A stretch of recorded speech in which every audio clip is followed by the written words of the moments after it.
The second team to officially make it to the knockout stages. Fnatic Onyx Philippines taking a 2-1 win against BTK. And right now I have with me King Kong and of course, Coach Why Not. Hello, first of all, congratulations guys. Thank you. Okay, King Kong, let's start with you. You just went through 4 intense days of Swiss stages. How do you feel the competition is like right now in the M6? Sobrang saya. You're happy, but is the competition like intense or you think it's easy? Minsan intense, minsan easy eh. Sometimes intense, sometimes easy. Maybe you can dive deeper into that. When is it intense? When is it easy? MOBA Zain intense. Oh, okay. Now, I like that. We'll get to that later. Okay, Coach, why not? I'm pretty sure not just us here, not just the casters, but people all over the world were probably wondering, Coach, why Layla? Why Layla? Yeah, maybe you can explain why you guys decided to pick Layla. It's the first time. I think it's a tribute to Malaysia, to the great Chico guys. Right? Chico. And Kelra respects Chico very much. So it's something that he thought about, that it might counter Bruno. And yeah, it was a success. Okay, I like that.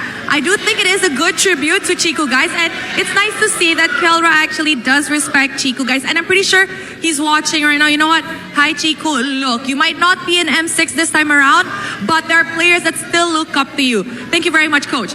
Okay, King Kong, back to MOBA Zain. In a video earlier, there was a video we saw. You said you wanted to meet MOBA Zain. Now that you've met him, what do you think about his performance? Ang lakas niya mag-Predrin, kaso Predrin lang.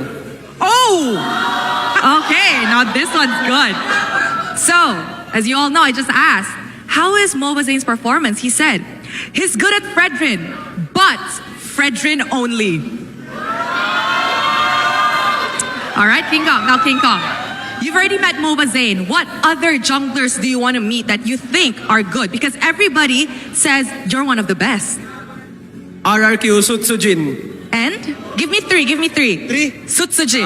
SRG, Sekis. Sakais. Last. Vamos, Chibi. Oh. Now, if the matchup does happen, I'm pretty sure this is going to be very, very intense. Okay, Coach, why not? Maybe as a coach, in your opinion, give me at least 3 teams that you think can make it to the knockout stages. I mean, obviously BTK. I mean, the other 2-1 teams gotta respect the Fredrin. They gotta respect the macro of BTK. Apart from them, it's really a free-for-all. I mean, the 1-2s, it's very scary. Those are champions. But if I had to choose, definitely SRG and TLID. Oh, okay. Now, you know what? I do agree. BTK did give them a fight just now, and it wasn't an easy fight. We can see BTK was fighting back.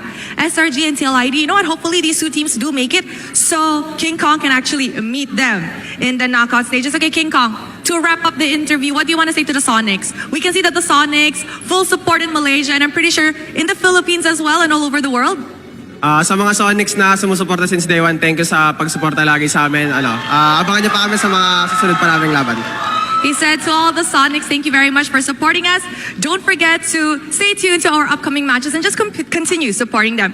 Thank you very much to Coach Why Not and to King Kong. And with that, let's throw it over to the panel to break down what happened in this game against BTK.